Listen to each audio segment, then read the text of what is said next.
Hi guys, my name is Antonio CB and I'm the Chief of Staff at FEMA Academy. We're seated here, we just want to open up the conversation about the Devolve factor, the Devolve campaign, and we just want to open it up and see how it goes for the year 2023. My colleague can introduce herself. Sure. My name is Madeline Kihar. I'm the Corporate and Finance Manager at FEMA Awards.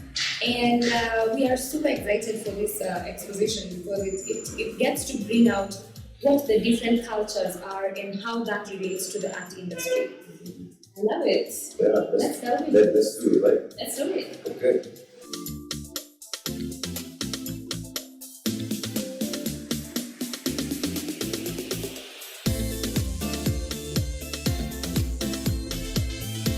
It's quite an interesting question because having an interest and a focus, we were just having an argument here, or rather a conversation with my colleague where we were saying having an intentional focus has to start with the artists themselves. They have to focus on themselves first, and then they teach us how to focus on them. However, as a corporate, we are able to understand first the needs of the artists, as that's what we have been doing. We have been dealing with these budding artists and young artists, and we know some of the things that they are experiencing as challenges. Now that helps us to have an intentional focus in terms of knowing how to help and knowing where to encourage and knowing where to empower in terms of being a budding artist.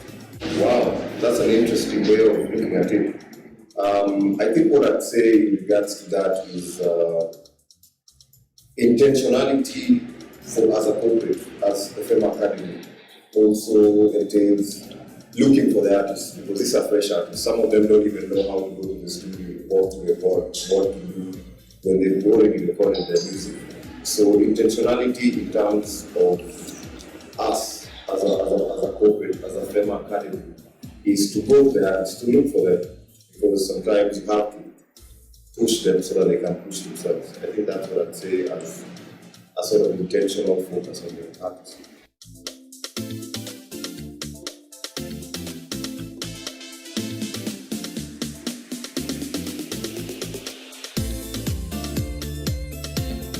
There are various ways we can create beneficial opportunities for the budding artist. One of them is through mentorship.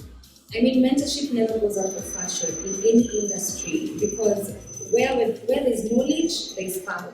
So the more knowledge they gain, the more they're able to understand how they can do this in terms of having longevity in the industry, being able to know where to take what, and being able to earn from even their art. So I would say the first and the key most is mentorship. Mentorship is different and it's broad at the same time, because mentorship, some people view mentorship as holding your hand. Some people view mentorship as actual, like what you just said, about intentionality on our focus. So for me, I see mentorship as just like what we do as FEMA, like being there for them, honoring them. Because the last time we did our awards, we got so many reviews about you guys, the thing you're doing, you don't know what you're doing. Because you're actually inspiring the artists to dream bigger, to inspire other artists even who are coming up. So for me, that says a lot about mentorship as an academy.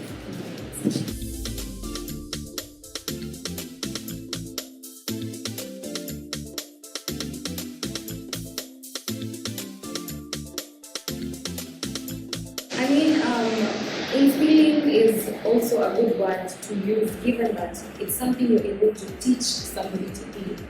So in this case, I will push the agenda of having an empowerment program where these artists are able to plug into, and then that way they're able to empower themselves in various capacities, And that creates consistency, because where you have been empowered, then you're able to know what you're supposed to do with that information and that opportunity that has been provided for you. Instilling commitment. I don't think we can be able to instill commitment to the artist because it has to come from within. So I think when we talk about instilling, we instill connection. If we improve the connection of the artist in terms of the networks of the artists, in terms of giving them beneficial opportunities, when we say we we take these artists and we link them with, say, Guardian Angel, say,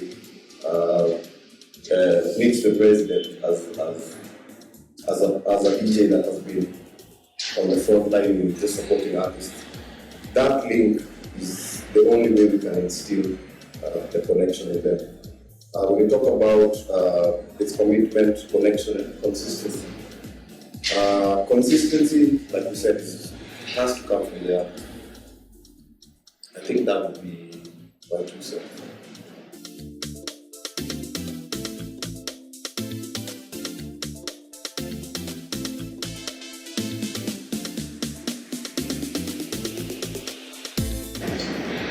One way is to just have the entire stakeholders in the industry to come together.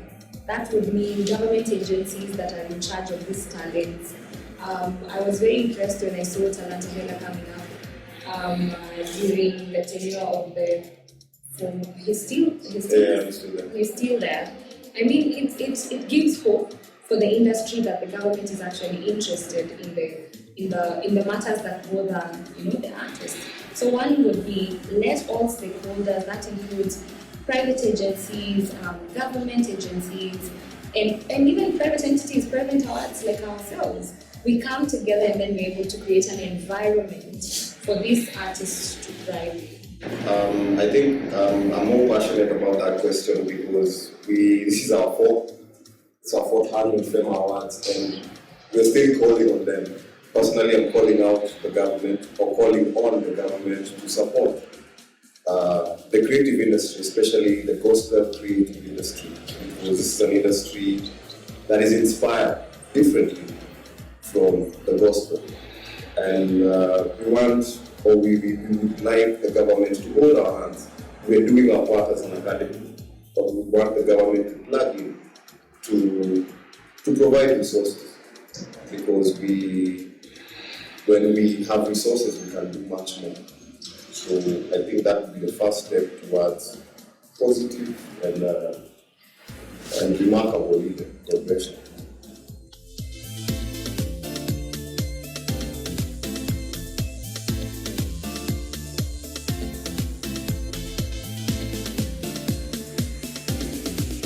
Wow, this year's FEMA Awards is going to be big, and we're trusting God to Devolve. And Devolve just means going down to the grassroots level and just trying to find out, do we have artists in, say, Mount Kenya region? When we say Mount Kenya region, deep down. And the regions we are targeting this year are Mount Kenya region, coastal region, eastern region, we have Western Lake region, and so many other regions that we can also plug in and sort of like just get you to know, do we have artists? Go to the churches, we see the dance schools that are there, we try and bring some sort of an awards even to that place so that we can evolve the academy even more, have mini awards in these places so that at least the gospel can be felt more, and we can have sort of an increase in talent production, in music production, in creativity, and just evolve more. Yeah. Not forgetting that we have massive talent in the international space. And so we cannot not go to those countries outside the diaspora. I mean, the Uganda, the Rwanda, the Tanzania, the Ethiopia, those countries that actually still have extreme massive talent. So we do endeavor to go there and review them. Yeah, just like you're saying, I think this year we have actual nominees from South Sudan, we have Burundi, we have Rwanda, we have Tanzania. So it's great. And I like what you're saying. We want it to be continental so that there's a section of the academy that can just handle, like, say, Africa as a continent. Another section of the academy can handle Asia, for example. That's just the bigger dream.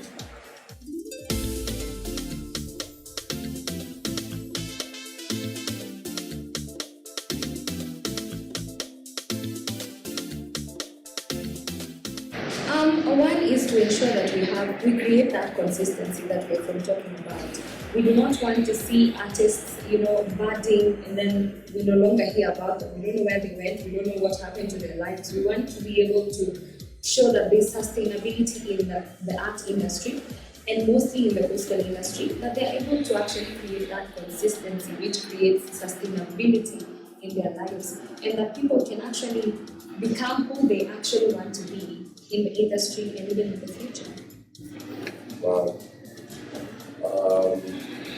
I think everything we've been talking about has been goal-oriented. So the future of the academy will be being felt by the artists, in terms of the artists feeling like this platform is actually helping me grow into who I want to become.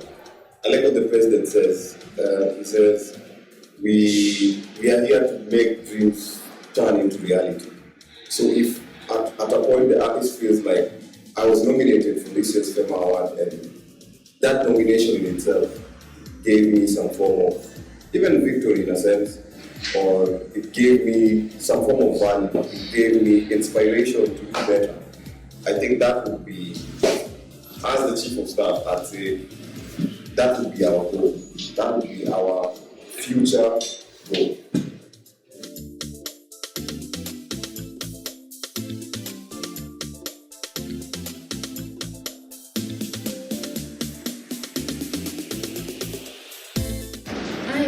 That's a very broad question, and there's so many ways they can pipe in. One, monetarily. There's so much that is required in the industry. Please say that again. Please say that. There's so much that is required in the industry that requires money. And money is very scarce, especially in the art industry. And having the support of the government and other stakeholders to hold the hands of these artists. I actually attended a program. It was a workshop by Devolve, and there was this Kibwezi CEC who said that they have created sort of a studio or studios where their artists get to go and record. And they were even doing an art festival for food for the indigenous in the Kibwezi county. Is it a county? And I liked that because it shows that the CECs who have been brought up, who have been elected for the youth, gender and sport are actually working.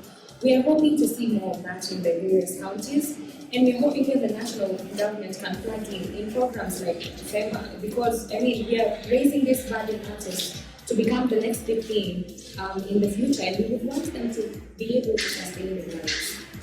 Yeah. When we talk about Devolve, I feel the government, being a decentralized government in itself, already has counties. And if we are saying we want to devolve as an academy, it means we have to go to these counties. And we have 47 counties. So how the government plans in is, just like you say, they have just has put in resources. So we would call, I like what is the CS for you, and I like Talanta Hema because it's in a way trying to just improve and put money to the creative house. So I actually asked them to go broader, to look at many agencies and many companies, many academies like us, so that they can put money in there and actually follow through, so that they can't do it as a government, but they can decentralize through academies like us, through like what you say, CECs can take the money and just decentralize even the money to reach the artists. Because if we say Talanta Hela and my Talanta is not getting Hela, then it doesn't make sense. So I like what the CS is doing, and that's a very good job. So I also want him to plug into FEMA Awards 2023. Yeah, and it would be a very nice idea. Absolutely. Wow. So I think this has been a very informative conversation. I think it has helped us even unpack the Devolve factor more. And I just want to also take this opportunity to welcome guys to the gala, to the red carpet gala. It's going to be amazing. Very new things coming. We're leveling up. And I also want to thank you for being a very good co-host for this show. And thank you so much. Thank you so much, CB, for that transformative conversation. I mean, the Constitution 2010 brought the devolution, and when we say devolve, it means we are actually going there into the devolution of these talents and art into the various counties. I cannot wait to see what we have this year, and it's going to be massive. I can't wait to see Abab Mwamba in the gala, because it's going to be very colorful and he needs to be there. So thank you so much, guys, for listening, and we hope that you took one or two from our conversation. God bless you, and see you at the gala.